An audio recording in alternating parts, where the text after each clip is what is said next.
So it's my pleasure and privilege to actually welcome you to the most important panel of the day for three very good reasons. First of all, these are the voices of the next generation, so of course we've given them the least amount of time to speak. Second of all, we're going to be talking right now about the political realm, because I'm going to challenge you all to think about whether or not it's possible to hold on to rights or to achieve gender equality without political action.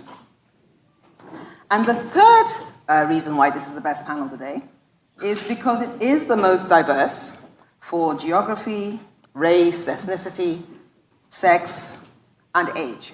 And the age bit is because they're all very young, okay? So, my name is Sandra Pepera, and I'm the Director for Gender, Women and Democracy at the National Democratic Institute, and you can read about me in the brochure. NDI has worked in many of the countries that have been represented on this stage today, and in fact, I think there's even a statue to the chairman of our board, Secretary Madeleine Albright, in Pristina, in Kosovo, for the work that she's done there. But I'm going to introduce you to my illustrious panel, and do this quite quickly, because again, you can read about them in your brochures. To my immediate left is Luigi. She's a psychologist working on access and rights for young women and men, in particular, sexual and reproductive rights.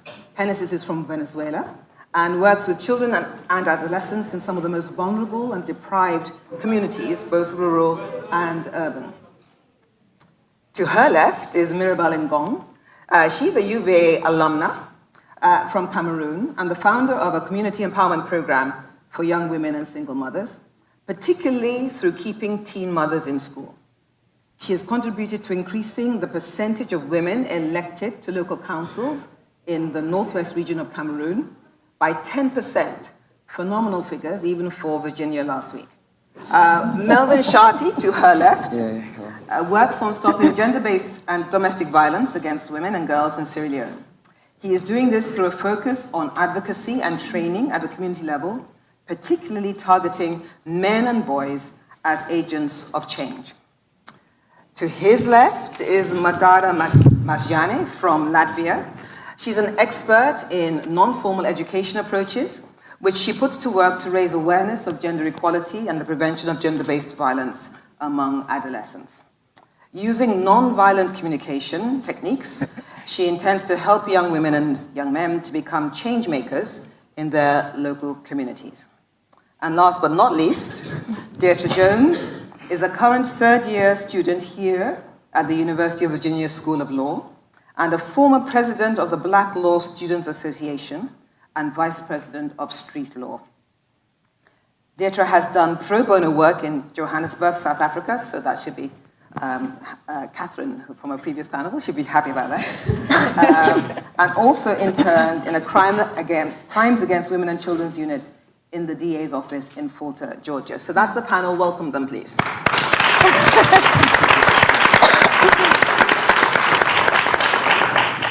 So as we prepared for the panel, I did stress to them that they needed to speak freely and in their authentic voice, which is something that Hala Domastotier talked about in terms of leadership. So let's get straight to the nitty-gritty, okay? Straight in there. So, as you've guessed, I'm slightly older than you all. I have never underestimated the creativity of the patriarchy, and I've always understood that I will achieve gender equality when I can be as equally mediocre as my male colleagues. So, starting from that position, this is my life too, huh? Starting from that position, I want to ask you all, what is gender equality in your generation? And I say this because I read a report recently on male attitudes to gender equality in the MENA region, the Middle East and North Africa region. And there was lots in there, but one of the most disturbing conclusions was that the next generation is actually not more equitable than their last generation. So, let me start with Mirabel. Yeah. What does your generation really think about gender equality? My generation we have had something like a leap forward. We've progressed a lot with gender equality, where we look at it like, a society where both men and women have equal access, are treated like equal, not like men and women, like human beings who have access to education, access to resources, and every possibility that society has to give. And in Cameroon, from where I'm coming from, in this generation, we have moved a step forward because we have already a constitution that already streamlines that women and men have equal access and have equal rights. Despite all of this progress in law and everything, young people in my generation, we have moved forward.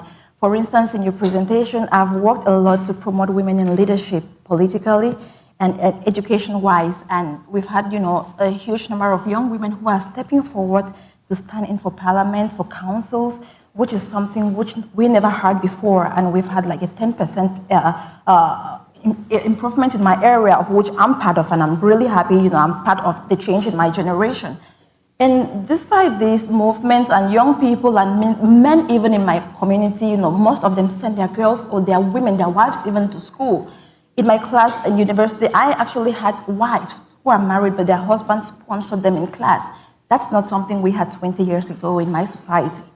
That's a move, that's like a leap forward, it's an improvement. But despite the improvement, and the acceptance of gender equality, there is still a backlash, a serious backlash when it comes to cultural norms and traditions. Because, I, like an advocate, I've been confronted in society where I'm told, like, yeah, you bring this knowledge and these ideas, but we look at you like someone who is trying to abuse culture, taking women from their traditional positions, taking wives from their positions. But so it's been like a leap forward, but I think we still have a confrontation we're struggling with. Okay. Madara from Latvia. What does gender equality look like to young Latvian people? Well, first, it comes together with a bit of bitterness because equality in my generation is mostly perceived as a women issue or something what women should deal with. And a lot of people, young people in Latvia, they would consider that we are equal in our society. We're really lucky to have equal access to education, equal access to healthcare, and all of the other opportunities which I can hear in other countries are not something which is present. So I would say that it would be equality towards showing emotions, which is the thing we are struggling with, that there are this very strong bias regarding what men, specifically men, Latvian young men should or shouldn't show as emotion or as a behavior. So I would say that's our target regarding equality. So getting in touch with their feminine side is a problem. Sorry? Getting in touch with their feminine side. Yes, and celebrating it. Yes. Cool. Genesis, what does gender equality look like in Venezuela? Okay. To explain this, I'm going to use this approach that you guys seems to like here in the United States, like head, heart, and hands approach. Normally, people in Venezuela say like, hey, yes, we agree with gender equality, that's okay. From a heart perspective, it's like, well, if someone attacks my sister or my mom, I'm going to be really angry. And from a hands approach, the things we do, okay, gender equality is awesome. Let's do a women's empowerment program, and we are going to teach them how to bake cakes, how to be better housewives, how to, things that really, really reinforce the gender stereotype.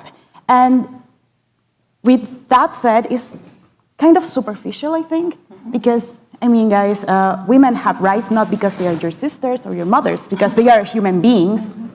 And saying that, okay, I'm okay with gender equality, but I think that there's a lack of critical analysis on what gender equality means and what gender equality implies in terms of my personal attitudes towards women. It doesn't matter if they are your sisters or your mothers, just women in general. And yes, until we don't get that conversation that is serious and that is analytical, we cannot say that, hey, we already achieved gender equality. Melvin. Yeah, hello everybody. And during the 18th century in Sierra Leone, the first school that was established in Sierra Leone was for boys. It was established for the sons of kings. You can imagine.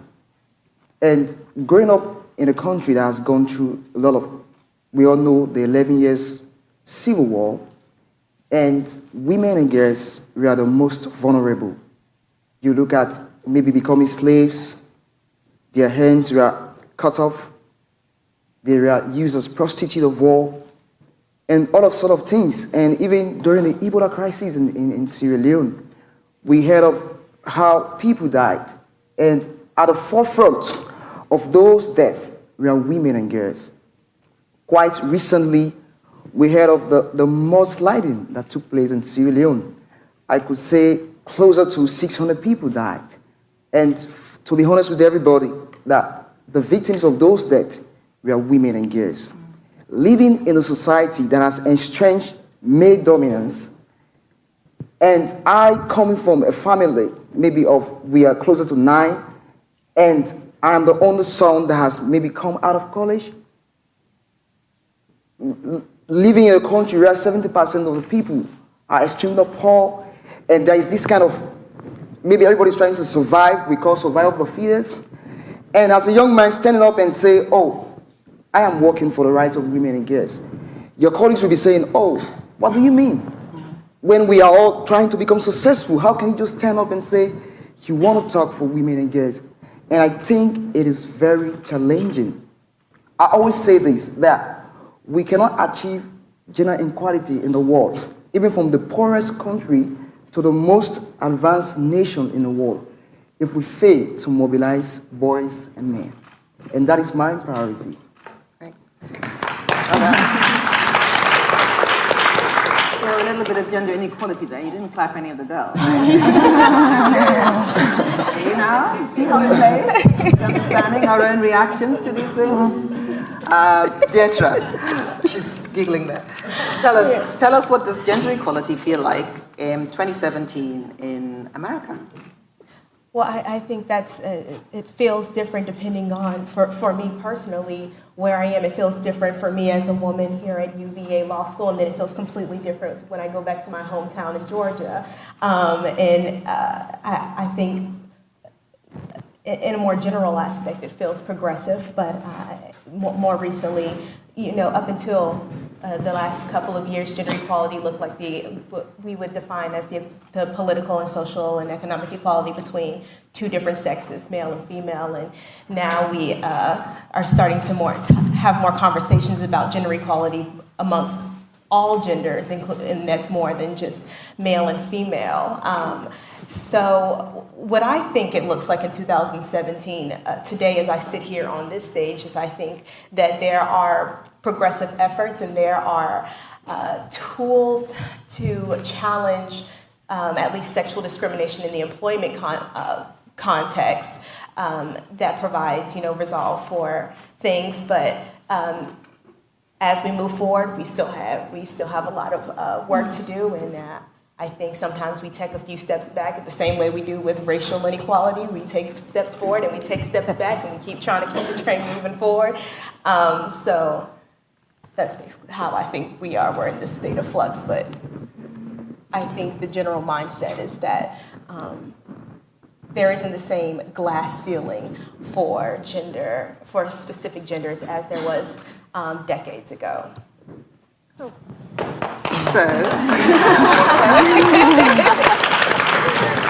So we know that changing gender norms, there's a World Bank report that says changing gender norms is glacial. That's at the speed of a glacier, which, as you know, is thousands of years for half an inch. So if changing gender norms is glacial, what sorts of things have you tried that you think have actually moved the needle on this piece? At NDI, when we look at changing gender norms, our end goal is always to end persistent discrimination. To end persistent discrimination. And we do that because, and it takes me back to a conversation earlier this afternoon, this business about, the crisis of boys and men. From my point of view, the least privileged boy in any community is more privileged than his sister. That's the reality. So yes, there are issues around boys and men, but there are deeper, persistent issues around girls and women. And the other thing we look at this for is to stop the backlash, because we're seeing that as women step forward, there's an increasing resistance to it, and that's about the zero-sum nature of how this thing is portrayed. Okay. So what have you done to change gender norms? Let me start with you, Genesis. So what I have done in my particular area of work, it has been education, but not, sitting in front of a blackboard and say like, you have to embrace gender equality, blah, blah, blah. No, it's just engage in a dialogue with young men, young women, but that's on the really, really small scale. And another thing that I have done is been involved in advocacy initiatives, because to be honest, 200,000 grand project is not going to change an entire world and an entire structure of gender norms. We have to invest. Big challenges, big change comes with big investment. And I'm talking about money, budget allocation to the programs that deserve it, and high skilled personnel, people that know what they are talking about when they are talking about gender equality, that they have gender perspective, gender sensitivity, and that not only see gender in a binary way, and that they can also see and be sensitive to other intersectional identities of people. And we also need to be aware that we are citizens and we have the right to make our governments and states accountable. That's the only way we can lead to public policies that are sustainable in time, that do not change with the next president and the next president and the next president, that can guarantee high quality education in the formal sector and in the informal sector. We need to pay attention to the educational curriculum, what is explicit, what textbooks say about what women should do, what men should do, but also in the implicit curricula in our schools and non-formal settings of education. Like, for example, asking the most hard questions to boys and asking the artsy questions to women, right? And yes, I think it takes a lot of political will and a lot of investment in terms of money. Mirabel, you've just raised the number of local women in your region by 10%. So that's a big shift in gender. One practical thing that you did to achieve that. First of all, in the More Women in Councils campaign, one of the approach we use was what we call the pink card campaign. We have like the pink card campaign where it signifies women working together. Because we've had this slogan where men are like, why are you wasting your time? A woman is a woman's enemy. Women don't even work together. But we had to bring women together and we told ourselves, see, guys, if we have to move, we have to learn to work as a team. And that was one of the techniques we used, like the strategies, coming together as women and now getting into men and making them understand we can do leadership together. Women and men working together equals development. So it was very vital that the pink card, it's a campaign that really gave us a leap ahead. And then when we finally achieved the improvements with women participation, some of these women get into leadership like what we've just heard in the previous panels, and you find that we are struggling to achieve a quarter.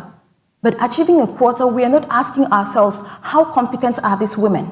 Or are we just creating teams to push them up there? So you finally find that, yes, you get up there and some women are prepared for leadership and some women are not adequately prepared. And you find men asking you, these are the women you guys push up here and they can't deliver and you don't know what to say. So we kind of now, at the moment, we are strategizing and getting back to these women and seeing how we could bring some women who are making a landmark up there to be like mentors to these women, from a mentoring network, or see how they could get more education to, such that when they get up to these positions, they are not faced with this kind of, challenge. And coming back to another level of, we asked ourselves, why in the first place are women not in leadership? One of the things is education. At some point before our generation, women never had this privilege of, quality education as men. And what I'm carrying on at the moment as a project is doing this, promoting girls' education.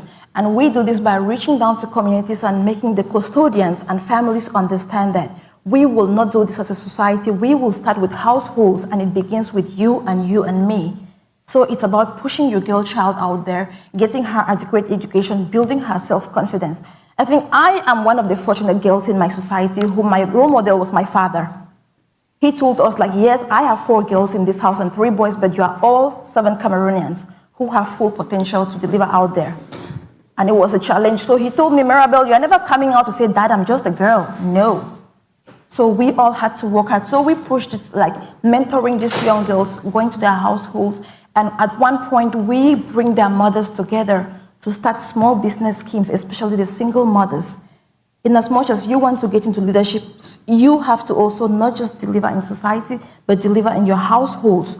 So we do the Impact Young Women, where we get these young women, these mothers to engage in agricultural income-generating activities like commercial gardening, which is lucrative in my area.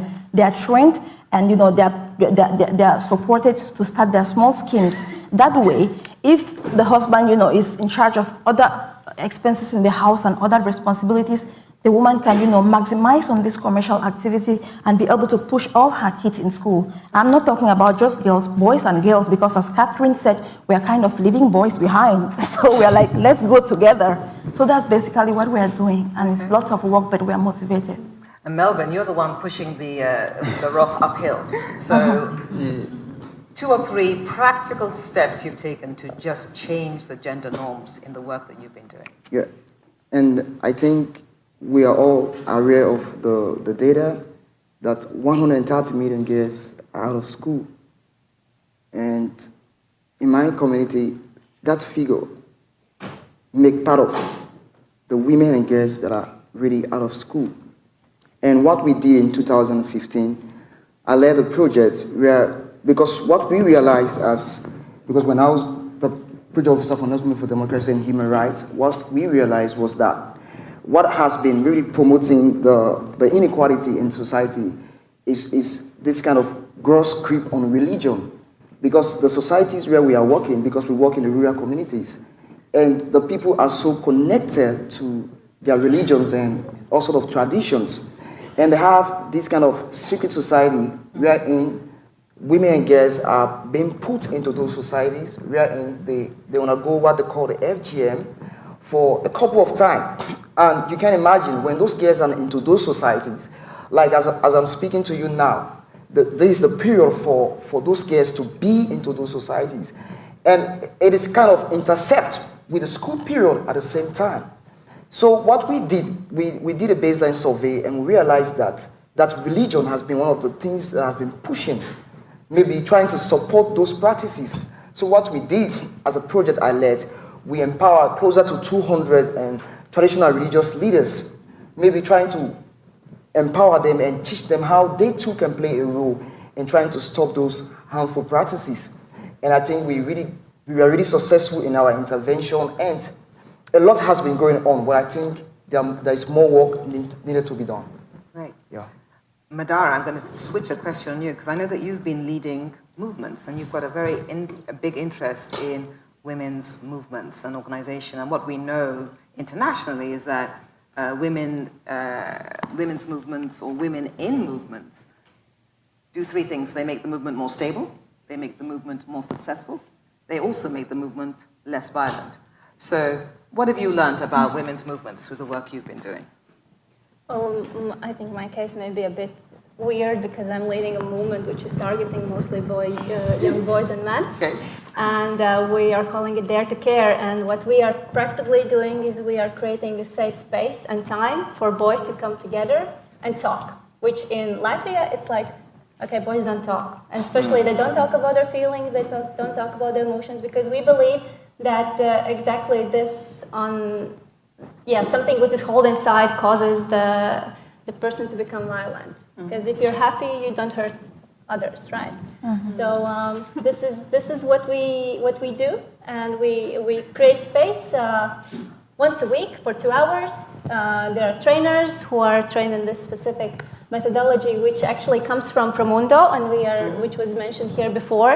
And please find out the people who are here connected with them. They're having awesome resources, and this really works. But change takes time. So we have been doing that for already 5 or 6 years, and just now we see that yes, in those regions where we have worked, that what I think is the best signal that it works is that boys are coming to us and saying, we want it more. Can you find ways how we can make it happen in our school, in our youth center, we have also these kind of groups in orphan houses.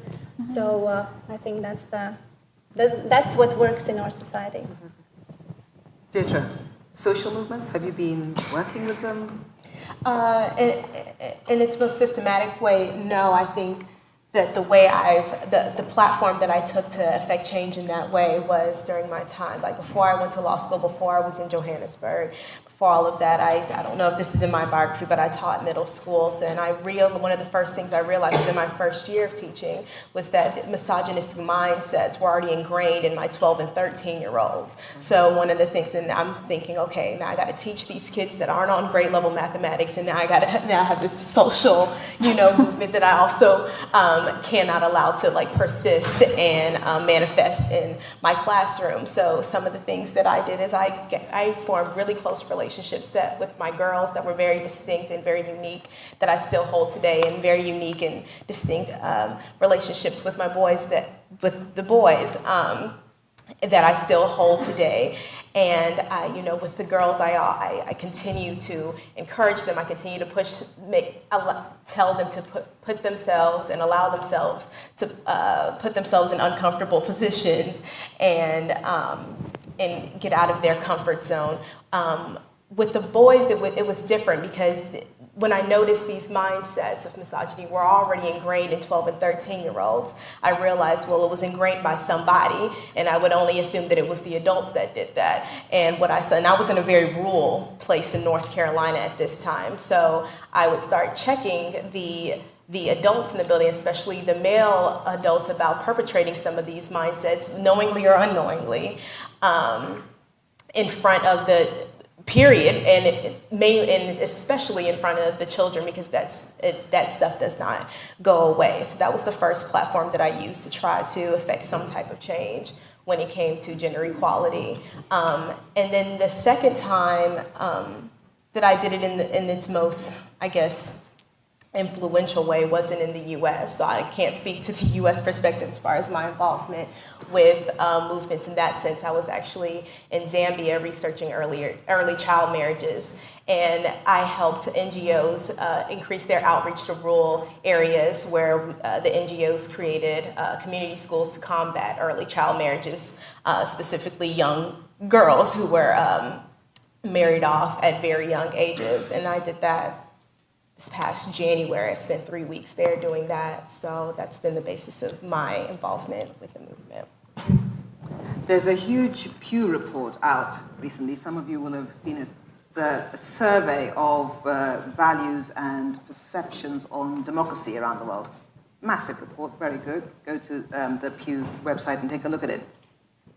And if I caricature it a bit, the narrative thread basically said, most people in the world want to live in a democracy. They quite like the elections bit, and they would actually even like to be asked more often between elections what they thought about something. So referenda is also quite popular. They answered the question on technocratic leadership in a way that suggested they just want their leaders to be more competent. I mean, seriously. Just be more competent. And then they also said that every now and again, this is going to get you, every now and again, a strong man at the top is okay. So, but earlier on this afternoon, actually through the day, we've had some very varied thoughts about that sort of democratic space and political institutions and what they should look like, from representatives from the African developmental state situation. We've also had the excellent, oh, there she is, she's still there. Yeah, excellent intervention from the student from University of Virginia talking about messy democracies. And also others who thought that actually looking at the market and perhaps even the triple bottom line was important. From your point of view, what political systems are the best? I mean, how do you envisage the political structures that you want to be working in order to achieve the goals that you've set for yourself? I'm going to start with Deitra this time. So to make sure I understand the question correctly, you want to know structurally what the political system will look like. Yeah. Do you believe in democracy?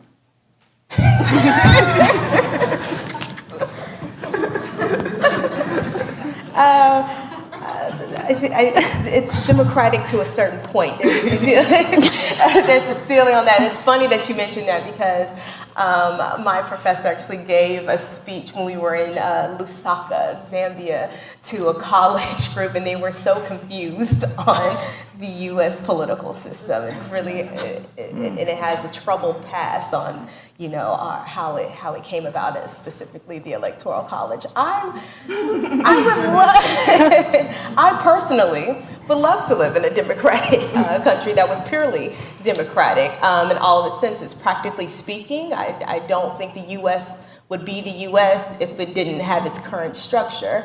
If you look at the history on how we came about and how its political structure came about, I think it was the only way we all 50 states were coming together at that time. So it's a hard question because it's a hard question because I would love to live in a country where everybody had a voice and everybody could vote. I would love for this certain changes to happen in the criminal justice system where more people could vote. I would love for there not to be certain I would love there to be not so much systematic discrimination in people voting, specifically people that represent historically marginalized groups, including women. So, but how do we get there is the question, specifically the U.S. In this brave new world that we live in today. So democracy is messy, Madara. It is. Latvia came into a democratic tradition relatively recently. Yes. Are you all still enthusiastic about this democracy? No. Well, we are lucky to have peace to a certain level, but what I feel regarding, me personally, I need to admit, I'm not really into politics and all of this stuff. So I'm like a doer. Okay, so we have some issues, so we need to fix it. We need to work on it. But what is hurting me is that situation in Latvia, that there are decisions made for young people without asking them what they want, what they need, without taking them seriously. And it goes like a circle because they are not the argument is, but we don't have anyone to ask because they're not attending the meetings, they're not socially, politically active, but they're not active because they don't believe that they can change something. Mm-hmm. So, and it goes round and round, and so that's what I can see there. So I would like to live in a country where politicians are taking us and even younger ones are taking them seriously and are asking for their opinions, because I think those who are working with young people know that they have awesome ideas, which might be crazy from the beginning, but impossible maybe. But once you start to work on that, and you see that, wow, I never thought that this might work out. Melvin, Sierra Leone, you've had a rocky road on the democracy piece and conflict recently. Yeah. How does Sierra Leoneans feel about democracy these days? In 2007, the Gender Act laws was passed, and in that bill was to provide provisions for the protection of the rights of women and that of girls. And there was this movement that started with the 50-50 group. Mm-hmm. And they advocated for a kind of 30% quota in parliament. And since then, women and other groups have been advocating for maybe their participation in the mainstream political system. I think this question is very important for me, and because I just believe in a free society where women, young boys, and young people have role to play in the political system.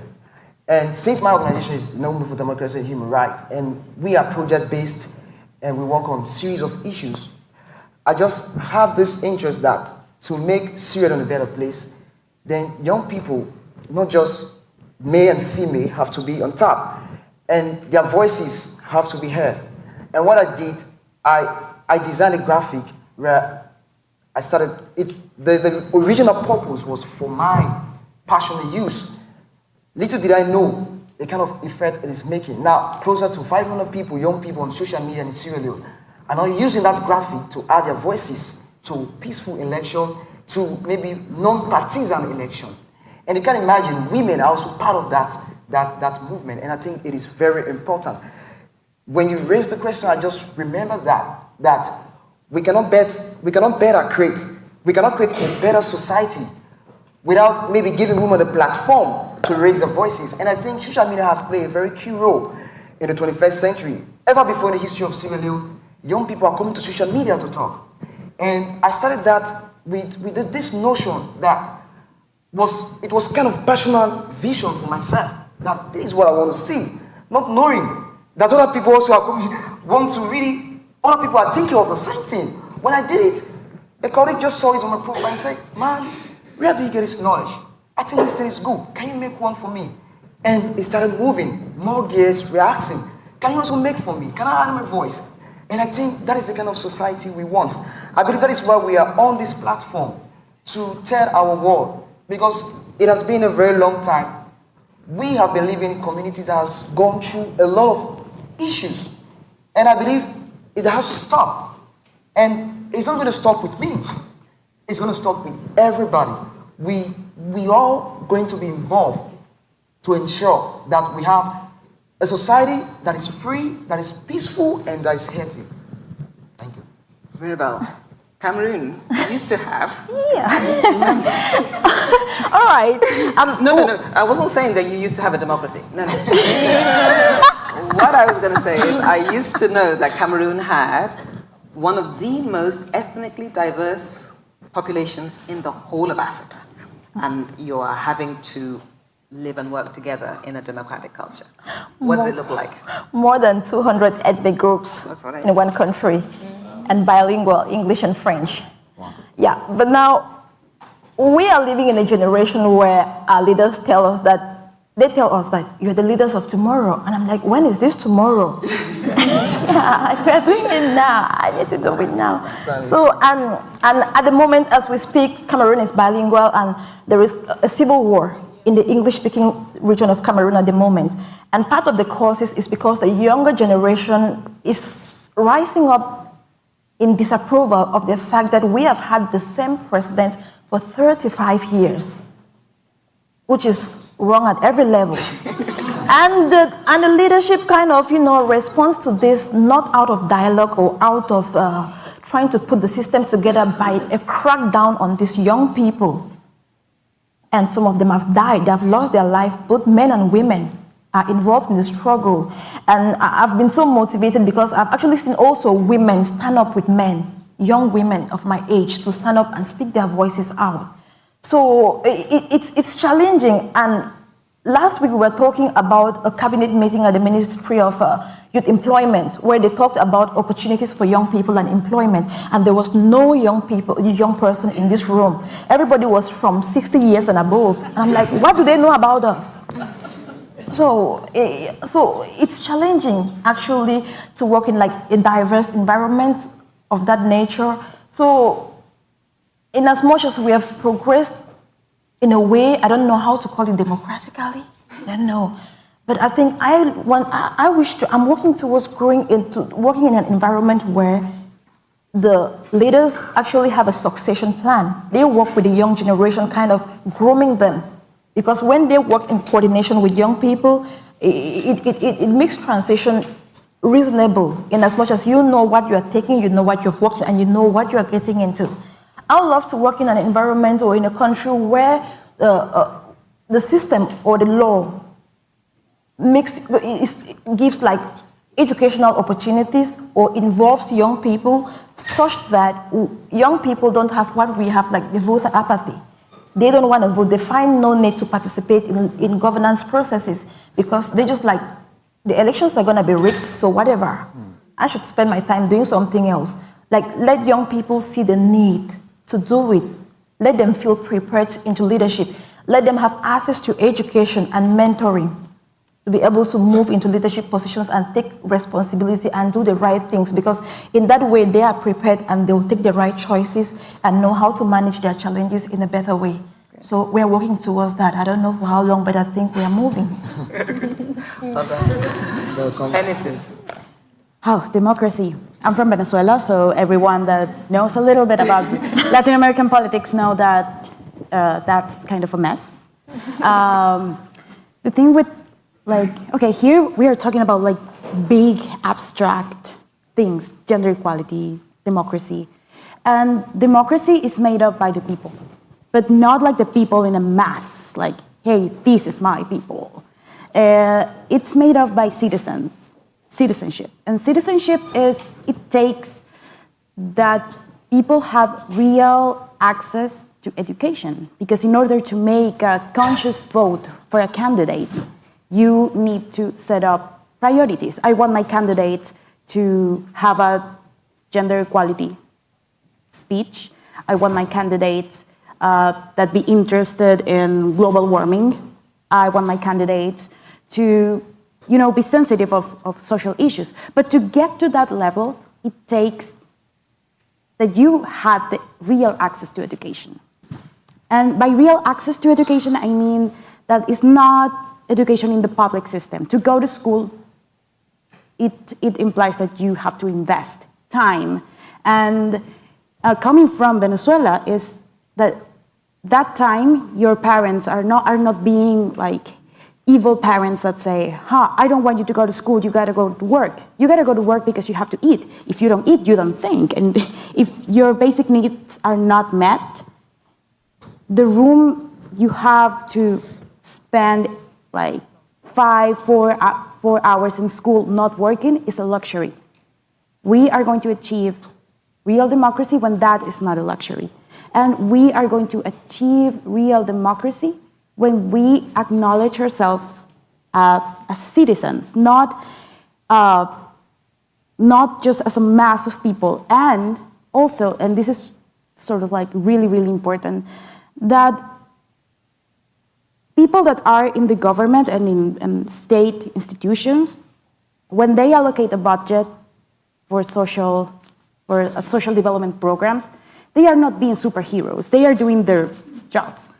And it's not like, oh, wow, she or he is a great candidate and he's a great politician because he did this. It's not like, yeah, he or she was doing what they were meant to be and were meant to do. And I think that we need to raise the bar on our expectations for politicians. And I know this is really hard because in the Venezuelan context, we tend to vote for the less bad of the candidates, which is awful, and it leads to messes that we are living now. But I think that in order to guarantee democracy, we have to move forward the discussion of, is democracy important, or what is democracy? We need to make we need to make that step forward to achieve democracy. Okay. So I don't know, what's the time? Are we still? I think we're about one more question. Well, I can take one question, or we can take a question from the floor. Are you ready for a question from the floor? Yeah, let's take a couple of questions from the floor and see how we do. So, okay, I see 3 hands, because I can't see anybody up there. Anyway, lady in the white shirt, lady in the red, and then the lady next to her in the black. Please be brief, and then when they come to you, be brief. Cool. Okay. Thanks. So, my name is Emily Lloyd. I work for the One Love Foundation. So I lead conversations every day with young people around healthy and unhealthy relationships in order to try to prevent gender violence. So I know a couple of you talked about working directly with young people and students, talking about these issues. Is there something specific that you found resonates with them, or whether it's like a phrase or a question or something that you've kind of seen the light bulb go off in young people, and especially maybe boys' heads, that you've noticed really makes a difference when talking about gender norms and misogyny and all that? Great. So the lady in the red. Hi, I'm Sara Tariq. I'm an Atlas co-fellow from Pakistan. Considering in Pakistan we right now our Prime Minister was brought down because of charges on corruption. When in a country where you're dealing with issues of being able to acquire basic needs, having basic infrastructure, having access to education and health sector, and I know we share that in common with a lot of other countries that you represent as well. How do you bring to attention focus on issues like gender equality when you are on the forefront fighting on basic issues on like basic rights to education, basic rights to normal healthcare, not having corrupt politicians? My question really is that as young leaders, how do you think you would want to contribute into focusing on that? Like you very rightly said that I'm a doer, I don't want to rely on the government. But what do you think? I would really want to hear your take on how you think we can contribute into bringing this into attention. Great, thank you. And lastly? Hi, my name is Zamani Osman. I'm also an Atlas Core Fellow. My question is kind of taking into assumption that you've all worked with nonprofits or international organizations and local NGOs. To what extent, I mean, we talk about women's empowerment, we talk about all these women empowerment projects, and I say this coming from like experience of working on them, but to what extent do you think these organizations actually perpetuate the current gender roles that we have? Because you have women's empowerment projects that are in the field, for example, and I'm from Sudan and I've worked in the whole of the East Africa region.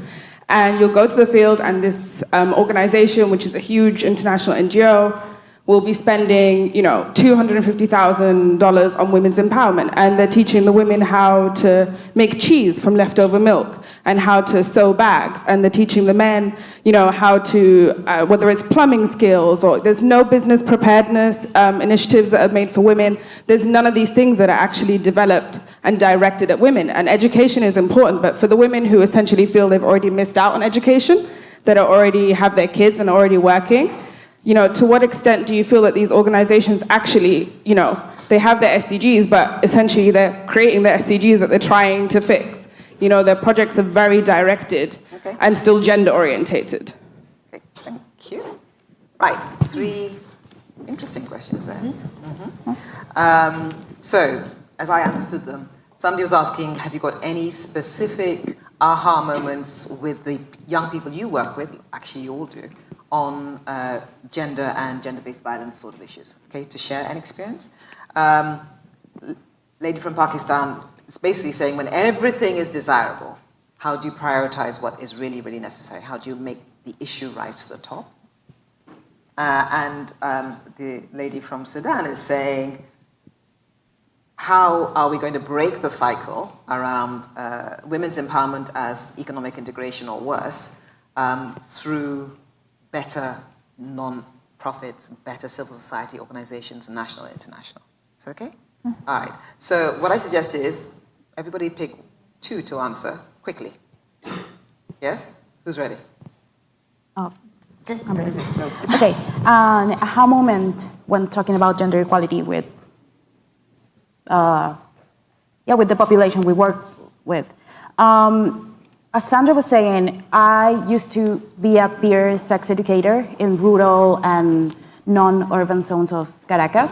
And we used to have a box for anonymous questions that kids were too afraid to ask in public.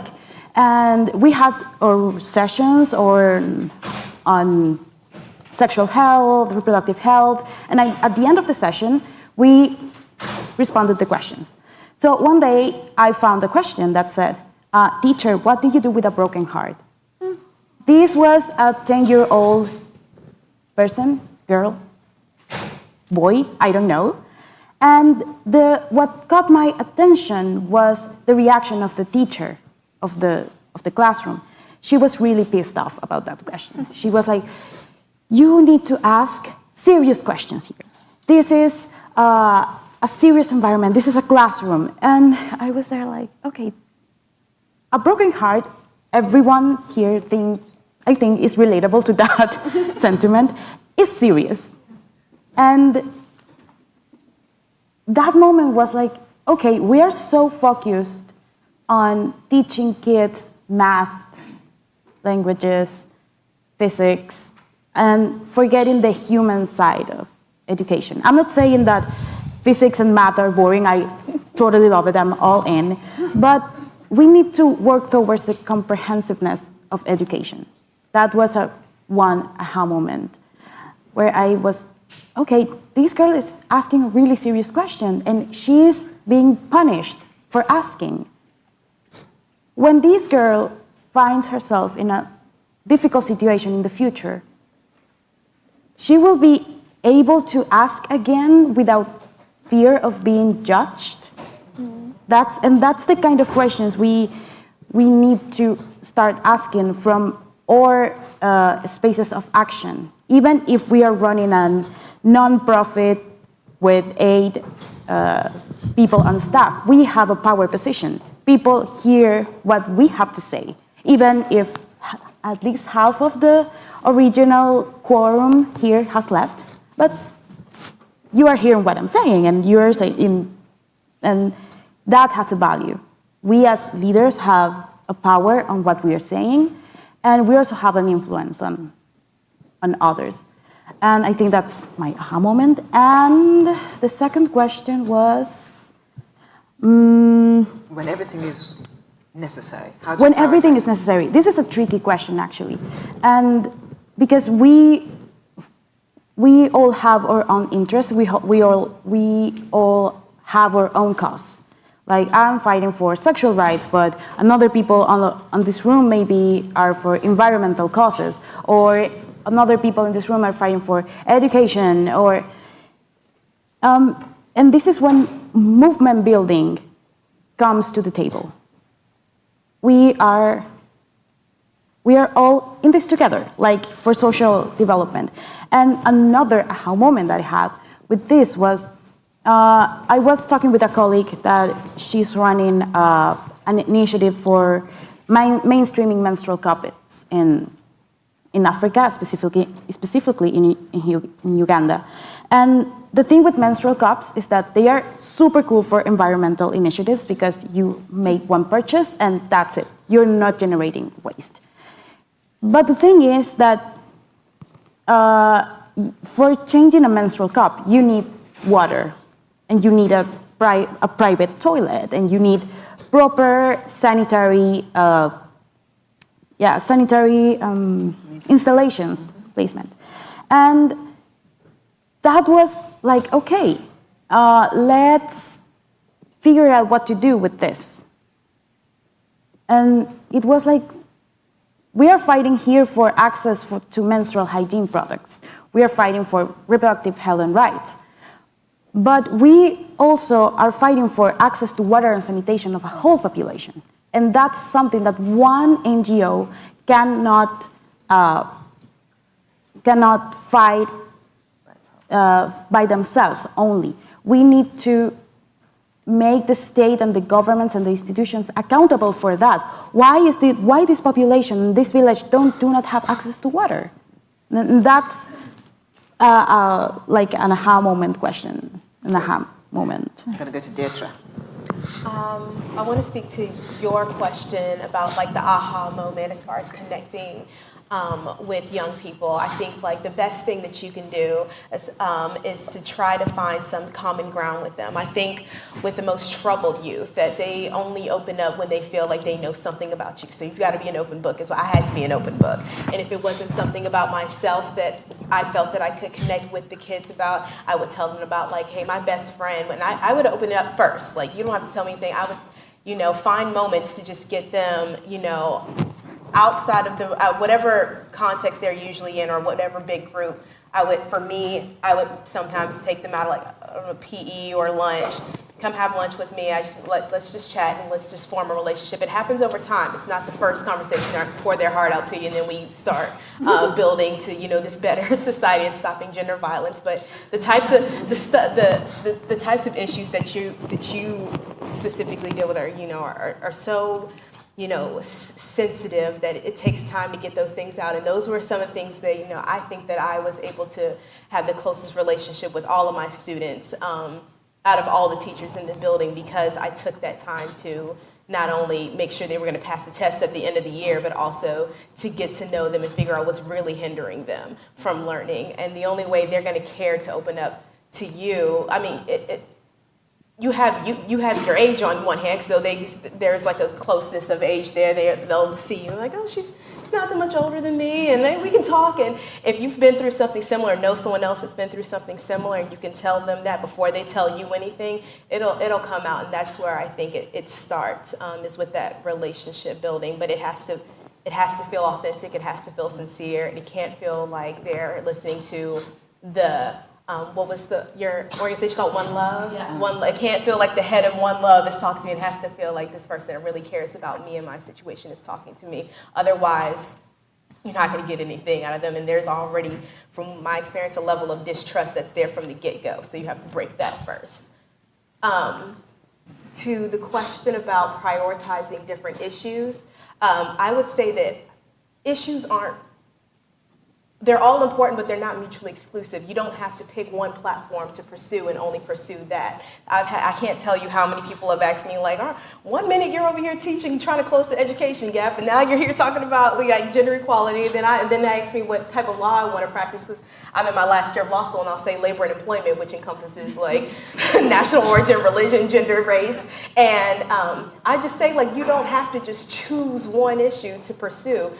In the most colloquial sense, I'll say you get in where you fit in. When you see an opportunity, you go after it. When I went to Zambia to teach in community schools and to research early child marriages, I did that for a month. It's because I wasn't in law school at the time. I had a month off. I'm going to stay here and twiddle my thumbs. I might as well go make change in another thing that you're passionate about. And I think a lot of young people oftentimes are fooled by the fact that they need to pick their thing and just stick to that one thing.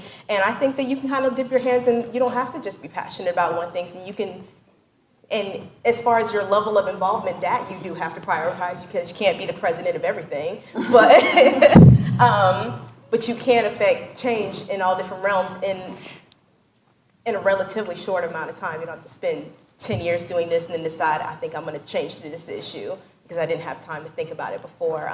It gets tricky, though, when you do lead your own organization, but I think that you just be creative in that sense. And to the third question, I don't have an answer to that. I did see it as far as NGOs perpetrating the thing that they're supposedly fighting against. I did see it. But I didn't see it in the U.S., so I didn't know how to respond to that. I was kind of taken aback when I saw kind of those types of things.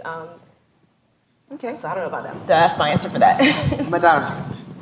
Yes, about aha moments. What we notice is that we so much focus on what we don't do, right? You don't hurt each other, you don't talk like this, or you don't act like that. And we teach young people to recognize violence and what actions you need to take if you're a bystander, and so on and so on. And then it's like, but we are not talking what you do, how you show love, how you show affection, what is the healthy way of doing that, how you become sensitive towards other people's borders, and all of this kind of stuff. So this was a aha moment for us as an organization, and that's what we are going to focus as well now at the moment and see what's going on there. Regarding the question from that side, I cannot see because of the light. What we tried is that we were describing the situation among young people, and especially the abuse, what's happening in Latvia among young people, not so much towards them from the adults. But and also the gender equality questions, and what we got is like, look, we need to take care of salaries of the doctors and the retirement money and so on and so on. So what kind of gender? Like, you're fine, you know. It was like, no, we're not. And what if the front door is closed? Then we went on the back door, how you say. And what we did is that we got a grant. We wrote a project, and now we're going to do a research, and we're going to pilot this one specific methodology, and once we will get the data and the stories, and then we will go with this to our government and say, look, this is what is happening, and this is why we need these specific changes in our educational system. Because we are also in Latvia, we are in really huge lack of qualitative and quantitative data and surveys. So, Yeah, I think I have to be very brief. And the sad moment, like for my own work, what we do in the case of domestic-based violence and maybe working on gender equality issue, we do what we call the primary prevention program. Because like we meet young people where they are. And what we have been doing over the years, and even in DC, because I'm doing my practicum with the Make and Stop Rape, when we go to these young people, we create a space for conversation. And in those conversations, what we do, we have what we call check-in. In check-in, we allow young people to speak to us, because you cannot better understand what someone is going through without maybe understanding his own story. So we create a space where we allow them to tell their own story. So sometimes in telling your story, they will explain to you what they have been going through, maybe over the day. There was one instance where a young guy was going through abuse in his own home. So it was only within the space that we realized that the abuse he has been going through, it was by his own parent. So you cannot better understand maybe the issues of gender-based violence and sexual abuse or assault without listening to maybe the story of young people. And I think one of the strategies is primary prevention. We don't have to, because over the years we have been maybe using different ideas, methods, strategies to how best we can maybe promote gender equality. But the truth is, we have not been maybe meeting young people. And that is the bottom line. In order to better fight, or in order to better understand what are some of the things that young people are going through, we have to meet them, we have to check in with them, and to really understand what they are going through. Great. And Mirabel. My aha moment, we're running a mentoring club for girls. And at some point, we choose to bring in boys, to help them work together as they grow up. And the first day the boys arrive the class, they play the African kings. And they sit in this corner, they cross their feet, and they have, their corner, and the girls have their corner. And so when it comes to sharing material or lunch, they fold their arms and they wait. And so we're like, all right, we're going to call on 3 girls and 3 boys to help us share food, get our lunch together. And they're like, us? And we say, yes, you. Yeah. And in as much as they're shocked, we make them understand, yeah, that's how it works. This is how it's supposed to be. You are all true young people who are growing up to be, responsible citizens. I tell her, Susan is not being brought up to be your wife. She might be your wife, but she's brought up to be your helper, to work together with you. And with that mentality, we had this is how they came. And with that shock, they started working. And 6 months coming, we had an evaluation. And we noticed that every time they come, the boys actually volunteer to do something. And even their interaction, we find them discussing with each other, not forming groups. They help each other, and the sitting position, every time they come, it's mingled. It's not a boys' corner and a girls' corner. So it was all right, now, so if we start from this younger age, from our homes, they're going to understand. And if this is what they've been seeing at home, they've learned something, and they will grow up to do something better. So that was our aha moment, and it helped a lot. And in talking about organizations and priorities, interventions in the community, we've battled a lot with interventions where people come, do businesses and, cheese and everything. And how does this, develop? What's the sustainability plan? So we're it's very essential, what we are doing now. It's always important to get to a community. If you want to intervene, do a needs assessment. Get to the people, know what they actually need, know what works for their society, if it's an income generating idea, what's a lucrative business idea that works in their area? And what about their passion? Do they have passion about this business? You can't tell me to go and do business in tomatoes when I don't love doing farming. I won't do it. So when you get their passion and they come out and they point it out to you, it's a step ahead. And training them or, supporting them is still a step, but we still need to be like, what is the sustainability plan? Are we going to put like mentoring? Are we going to put a program like to scale up this project in the next 5 years or in the next 2 years? So, having like a follow-up on this project. So those are some of the things, or even linking them up if it's farming, getting other farmers that are doing in this same scale to get involved with them, or involving or linking them with markets. Because most often when you link them with buyers, they are challenged to produce more when the market is good. So I think it's some of those things we have noticed, and we're seeing how to bridge the gap and to, as advocates, to pass forward as recommendations. Ladies and gentlemen, young leaders of tomorrow.